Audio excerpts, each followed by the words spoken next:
자, 우리가 인생 살아나가는 데 있어서요, 우리가 살아나가는 데 있어서 너나 나나 할 것 없이 우리 모두는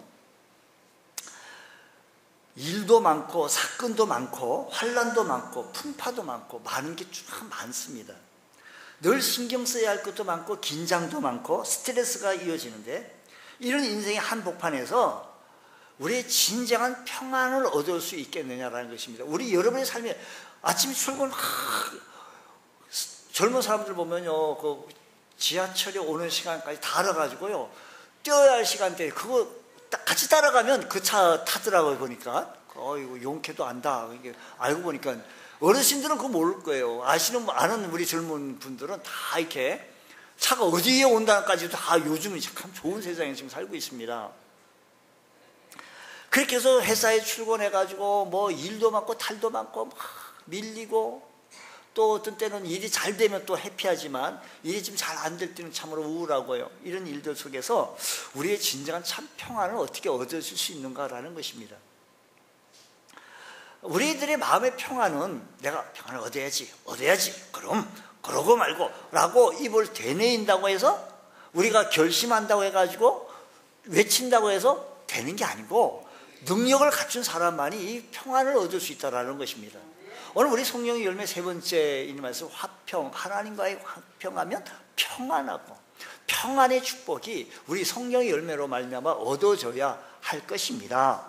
자, 그러면 성령께서 주시는 이 능력을 힘입어서 우리들의 삶에 평안을 얻기만 한다면 우리는 참된 평안을 얻게 되어진다는 것입니다.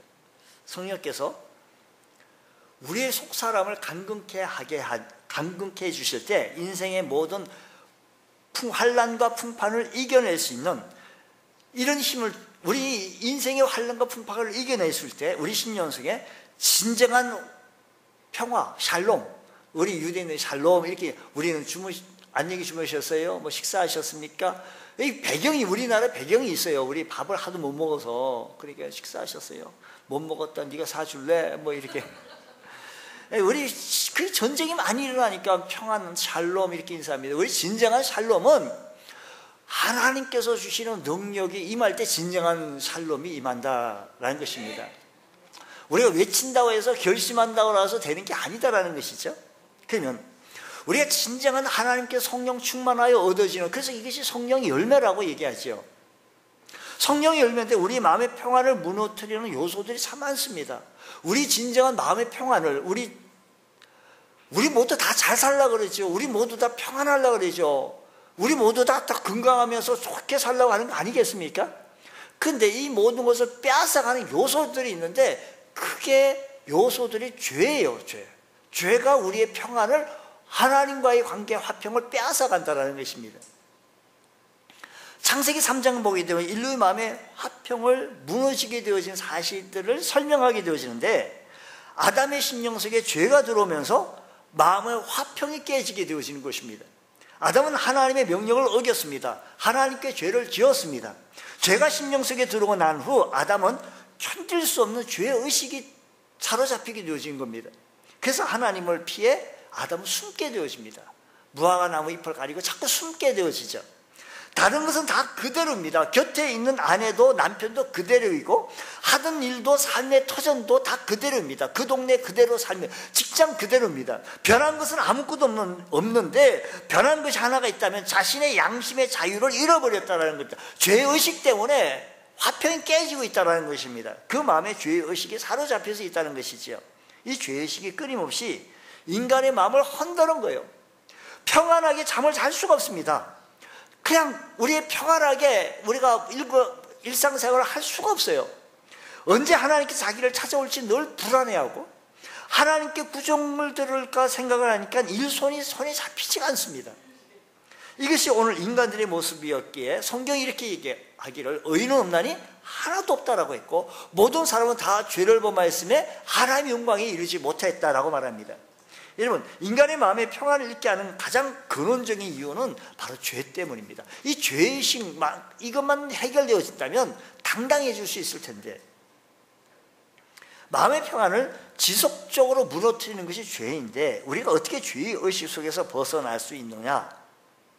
사람은요, 여러 가지 방법 속에 죄의식에서 벗어날 수 있는 것은 용서를 받는 것입니다. 우리에게 하나님께 용서받는 깊은 체험이 우리에게도 필요하다는 것입니다. 여기에 성령의 자리가 있는데 로마서 8장 1절 말씀은 이런 얘기예요. 그러므로 이제 그리스도 예수 안에 있는 자에게는 결코 정죄함이 없나니 이는 그리스도 예수 안에 있는 생명의 성령의 법이 죄와 사망의 법에서 너를 해방하였다라는 것입니다. 너를 해방하였다. 바로 성령이 우리를 죄에서 자유롭게 해주셨어요. 성령이 우리의 죄에서 자유롭게 해주셨다는 사실을 명심하시기 바랍니다. 성령이 우리로 하여금 죄의식을 훌훌 털어버릴 수 있게 해주셨다는 것이죠. 우선 성령은 우리에게 진심으로 회개할 마음을 주어요.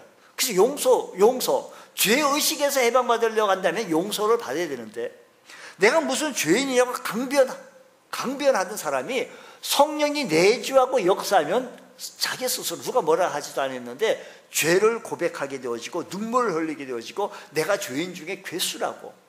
여러분, 바울 사도는요, 그 사람이 무슨 자기가요 가말리엘 문화에서 수학을 했고 히브리인 중에 히브리인이요 난지 8일 만에 할례를 받았고, 그 사람 생각하기에는 죄인이 아니에요.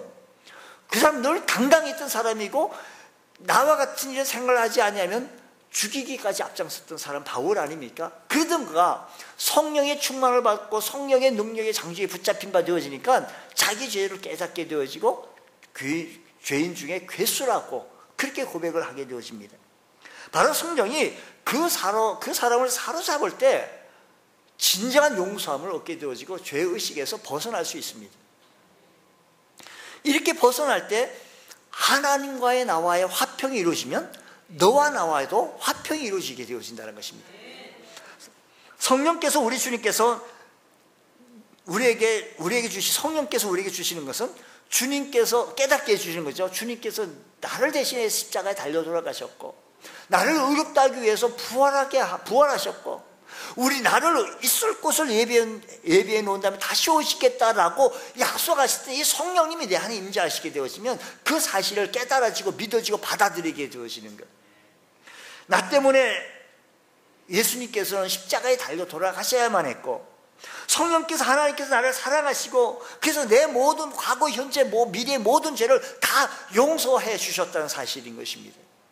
하나님께서 내 과거의 모든 죄를 다 잊으셨다는 사실도 성령께서 깨닫게 해주신다는 거예요. 어떤 신부가 누구가 아니에요. 성령께서 나를 깨닫게 해주셔서 그래서 담대하게 하나님 앞에 나가가지고 천사가 흠모할 만큼 우리가 예배를 드리고 열정을 다해 힘을 다해 우리가 찬양하고 기도할 수 있는 은혜가 있게 되어진다는 것입니다. 여러분, 우리 안에 혹시 하나님과 관계 속에서 해결하지 못한 죄가 혹시 있습니까? 나도 모르게 죄의식에 사로잡히고 있습니까? 그래서 하나님 앞에 담대히 나아가지 못하고 그 예배를 드리자라면 싫고 기도하자라면 싫고 그 모든 것이 다 영적인 사건이 다 떠나버린. 그렇다면 오늘 결코 우리는 진정한 평화, 화평을 이룰 수 없습니다.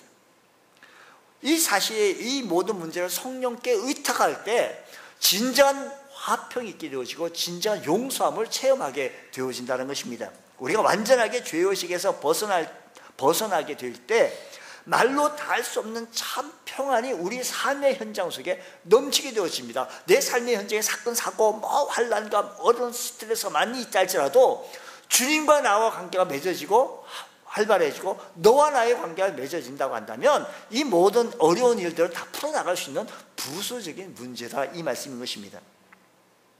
하늘로부터 신령한 평안이 마치 안개가 대지를 뒤엎듯이 우리의 심령을 뒤엎게 되어지고 우리가 참 평화를 얻을 수 있는 것은 죄의식에서 해방받는 겁니다. 성령의 도움을 통하여서 우리는 죄의식에서 해방받게 되어지고 주님 앞에 오게 되어질 때 우리 모두는 다 주님 앞에 오게 되어서 주님으로 충만케 되어지면 진정한 해방이 우리의 삶의 현장 속에 넘치는 걸 믿으시기 바랍니다. 죄 때문에 평화가 깨지죠. 화평이 깨져요. 두 번째 우리 평화가 깨질 수 있는 것은 미움, 분노.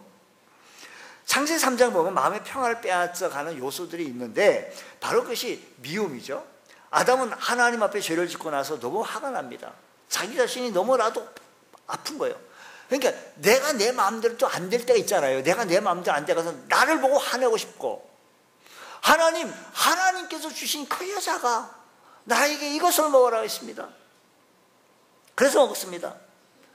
그 앞에는요, 하와를 보고 이렇게 얘기했죠. 내 뼈 중에 뼈요, 살 중에 살이로라고 고백했고, 정말 사랑의 고백을 했고 사랑했습니다. 그러나 이제 달랐습니다. 그 마음에 미움이 가득했고, 너 때문에 그랬다라고 하는 분노가 또 일어나게 되었습니다. 이 미움과 증오가, 분노가 마음의 평안을 무너뜨리게 되어지고, 하나님 관계, 너와 나의 관계도 무너뜨리게 되었습니다. 바로 너와 나 사이의 관계가 깨질 때 우리 마음은 평안이, 화평이 사라집니다. 오늘날 우리 심리학적인 정신적 속에 미움과 분노라는 것이 우리 삶에 오게 되어 미워하게 되어지고 화가 치밀게 되어지면 어떤 현상이 나타나는 거 아니? 첫 번째 현상은 잠도 오지 않고 먹어도 소화가 되지 않습니다. 그러니까 심장이 뛰고 심한 통증을 느끼게 되었을 때 바로 미움이라는 것. 근데 미움이라는 것, 나 미워하지 말아야지 라고 해서 되는 게 아니라는 거예요. 내 심정 속에 마음에 진정한 평화가 있게 되어지려고 한다면 미움이 없어야 되는데, 결코 우리 마음에 평안이 임해야 될 텐데 미움이 가득 차기 때문에, 분노가 차기 때문에, 여기에 그래서 우리는 성령의 자리가 있고, 그래서 우리는 이것을 보고 성령의 열매다라고 합니다. 사람이 노력해서 인위로서 만들어 나가는 게 아니다라는 것이죠. 고린도서를 보면 성령께서 우리에게 은사를 주시는데 그 중에 참 은사가 사랑이라고 하는 은사입니다. 여러분, 은사 중에 가장 큰 은사가 사랑의 은사입니다. 이 사랑은 사랑할 수 없는 사랑을 사랑할 수 있게 만드는 위대한 은사라는 겁니다.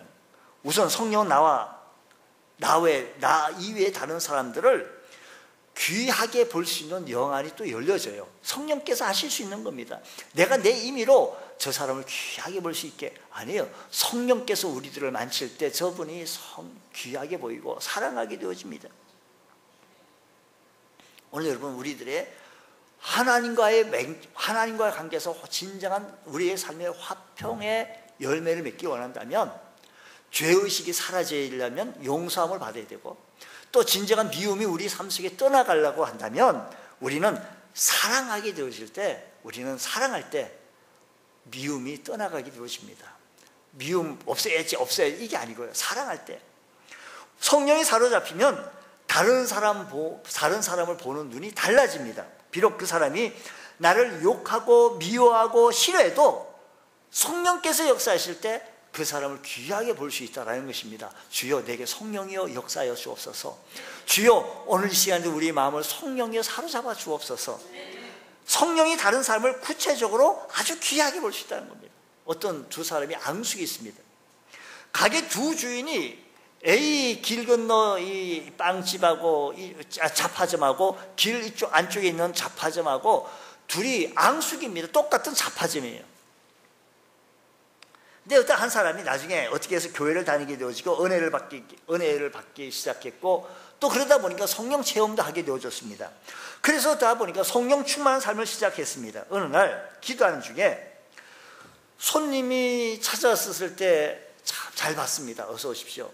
근데 이 손님이 자기의 필요한 물건 사가면 좋을 텐데 취집을 하는 거예요. 물건이 이렇고 저렇고 그냥 계속 취집을 합니다. 물건 탐만 합니다. 그래서 이렇게 얘기합니다. 앙숙이었던 길 건너 있었던 그 잡화점, 거기 가면 우리 가게보다 더 좋은 물건들이 참 많습니다. 질 좋은 것이 좀 많습니다. 저 가게에 가서 여기서 사지 못한 거 거기 가서 사십시오. 값도 싸고 더 질도 좋습니다. 하고 그 손님을 보냈습니다. 얼마 안 가서 저쪽 가게에서 반응이 오기 시작했는데 그쪽 가게에서도 사람을 이쪽에 보내기 시작하는 거예요. 결국 두 잡화집의 사장들이 화해가 되어졌고 두 사람이 함께 손잡고 교회를 나가게 되어지는 기적 같은 역사가 일어났다는 것이죠. 여러분, 우리에게 성령의 열매를 맺어야 되는데 화평의 열매는 성령의 열매라는 겁니다.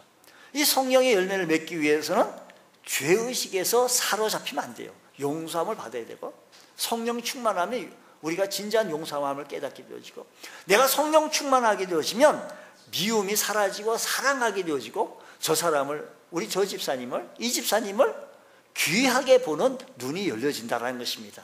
그러므로 서로 사랑할 수 있는 그런 은혜가 일어나기 원합니다. 사랑하는 여러분, 혹시 그 누구 때문에 우리가 상처를 받은 적이 있습니까? 그 누구에 대한 미움과 증오가 아직 남아져 있습니까? 그 누구에 대한 시기와 질투가 일어나고 있다고 한다면 마음의 평안이 지금 무너지고 있다는 것이죠. 그러므로 우리는 이 사실을 성령께 맡기고 성령께 구하십시오. 성령이여 내 마음을 타치하여 주시고 어루만져 주시고 성령이여 내 마음을 주장하여 주셔서 하나님의 마음으로 충만케 채워지게 하여 주옵소서. 이럴 때 미움은 떠나가고 사랑의 영이 임하게 되어지는 줄 믿으시기 바랍니다. 할렐루야. 우리는 화평의 열매를 맺기 위해서는 이게 성령의 열매라고 하니까 성령의 열매는 아까 우리 읽었잖아요. 열매는 이걸 맺으려고 한다면 어떻게 해야 되느냐? 진정한 죄의식에서 용서가 받고 진정한 미움에서 사랑한 마음을 바뀌어야죠. 성령 충만할 때 이렇게 되어지고 또 뿐만 아니라 욕망에서 벗어나야 된다는 것입니다. 창세기 3장의 말씀 보면 아담과 하와가 마음의 평안을 빼앗기게 되어집니다. 평안을 빼앗기게 되어진 중요한 원인이 소개되어지는데 바로 욕망입니다. 선악과를 보니 보암직도 하고 만지기도 쉽고 먹고 싶고 가지고 싶고 욕망이 불일듯하게 되어지는 것이죠. 이를 잘 억제했다면 문제가 생기지 않았을 텐데 욕망을 억제하지 못했습니다. 욕망을 따라갔습니다. 어떤 분이 이렇게 했습니다. 어느 날 여러 마리의 돼지가 양떼가 목자를 따라 나아가는 것처럼 말이에요.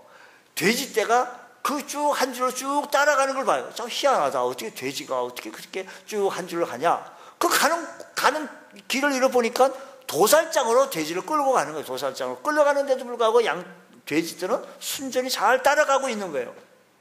어떻게 해서 그런가 하고 주인한테 물어봤더니 그분이 얘기를 내가 오면서 완두콩 바구니를 들고 오면서 계속 매달씩 줄지어 오는 돼지들에게 나눠줬다는, 뿌려주고 나눠줬다는 겁니다. 그러니까 이것이 뿌려주고 나오다 보니까 이 완두콩이 먹으면서 가게 되어지면 결국은 지옥 도살장으로 가는 길인지도 모르고 돼지떼가 줄을 나란히 서서 가게 됐다는 것이죠. 오늘 우리들이 마찬가지예요. 마귀는요, 우리를 유혹하는 방법이요, 욕망의 콩을 우리 앞에 뿌립니다. 내가 좋아하는 욕망의 콩을 쭉 완두콩을 뿌려요. 식욕의 콩도, 물욕의 콩도, 정욕의, 명예의 콩도, 헤아릴 수 없는 많은 종류의 콩을 자꾸만, 그래서 그걸 따라 나가다 보면 결국은 토살자를 가는지 모르고 따라 나가는 돼지떼처럼 우리 멸망한다는 것입니다. 우리가 그 콩을 주워 먹다 하고 따라가다 보면 영원의 도살장이 되어진다는 것을 기억하면서 주님, 우리의 욕망에서 벗어나게 해주셔서 성령의 지배를 받고 성령의 열매를 맺다 보면 진정한 화평의 열매가 맺어진다는 것입니다. 여러분, 그렇습니다. 욕심이 잉태한 즉 죄를 낳고 죄가 장성한 즉 사망을 낳느냐는 이 말씀 그대로입니다. 우리의 심령 속에 이 욕망이라는 콩이 우리 삶의 현장 속에서 널려 있습니다. 우리가 그 콩을 주워 먹다 보면 먹어도 채워지지 않는 허기를 느끼게 되어지고 남보다 더 빨리 그 콩을 먹기 위해서 막 요동을 칩니다. 막 부지런합니다. 그 결과 우리 마음속에 평안이 사라지고 우리 미움과 화평이 깨진다는 것입니다. 근데 우리 안에 욕망을 뿌리칠 만큼 능력이 있다라고 한다면 문제는 없잖아요. 욕망을 뿌리칠 만한 능력만 있다라고 한다면 문제는 없거든요. 그런데 성령 충만하면 이 욕망을 뿌리칠 수 있는 능력이 있기에 갈라디아서 5장 16절에서 말씀하시기 이렇게 바랍니다. 내가 이르는 너희는 성령을 따라 행하라. 그리하면 육체의 욕심을 이루지 않는다. 그게 성령을 따라 행하라는 것입니다. 그러다 보면 욕망을 이루지 못한다는 것이죠. 여러분, 성령은 이 세상의 것이 얼마나 헛된 것을 깨닫게 해주고 성령께서 우리를 절제할 수 있도록 인도해 주신다는 사실을 기억하여서 주여 성령의 인도하심을 받게 하시고 성령의 우리의 삶 속에 성령의 다스림이 있게 하여 주옵시고 성령의 은혜가 있게 하여 주시옵소서. 성령이 안에서 역사하시고 우리를 주관하시게 되어질 때 나를 통제하고 조절할 수 있다는 사실을 믿으시기 바랍니다. 이렇게 나 자신을 조절하고 통제할 수 있을 때 내 마음에 진정한 평안, 하나님과의 화평, 너와 나와의 관계의 화평이 임하게 되어집니다. 여러분, 우리 가운데 지금 아직도 욕망 때문에 높아지려고 또 먹고 싶어하는 욕망, 이런저런 욕망 때문에 주체하지 못하고 있습니까? 주님, 성령 따라 행하게 하여 주시고 성령의 만지심 있게 하시고 성령님의 행하심이 우리의 삶 속에 일어나게 해주셔서 믿음으로 고백하고 증거해 나갈 때마다 하나님의 은혜가 일어나게 하여 주옵소서. 우리가 성령의 열매 맺어야 되는데, 이 성령의 열매는 성령의 열매라 했으니까 사람의 육체의 따라 나가는 게 아니고 성령을 따라 나가다 보면 이 성령의 열매가 맺히기 때문에, 이 성령의 열매 가운데 화평의 열매에 맺으려고 한다면 바로 죄에서 평안을 누리며 미움의 평안을 뺏어가니까, 미움이 앗아가고 미움이 우리들의 분노로 이루어지고 미움이 계속 파괴하게 되어지고 욕망이 그렇게 되어지니까 이것을 해결하려고 한다면 말씀대로 하나님의 영으로 충만케 하시고 성령을 따라 행할 줄 아는 우리 믿음의 권속들 다 되시기를 주의 이름으로 축원합니다. 기도하겠습니다. 하나님 아버지, 감사합니다. 저희들에게 큰 은혜 베풀어 주옵시고 성령으로 충만케 채워주시는 귀한 은총의 은혜가 일어나게 하여 주시옵소서. 주께서 은혜 위에 은혜를 더하여 주옵시고 오직 성령의 충만함을 덧입을 수 있는 귀한 은총의 은혜가 일어나게 하옵소서. 화평의 열매를 맺을 수 있도록 주여 역사하여 주옵소서. 믿사오니 예수님 이름으로 기도드립니다. 아멘.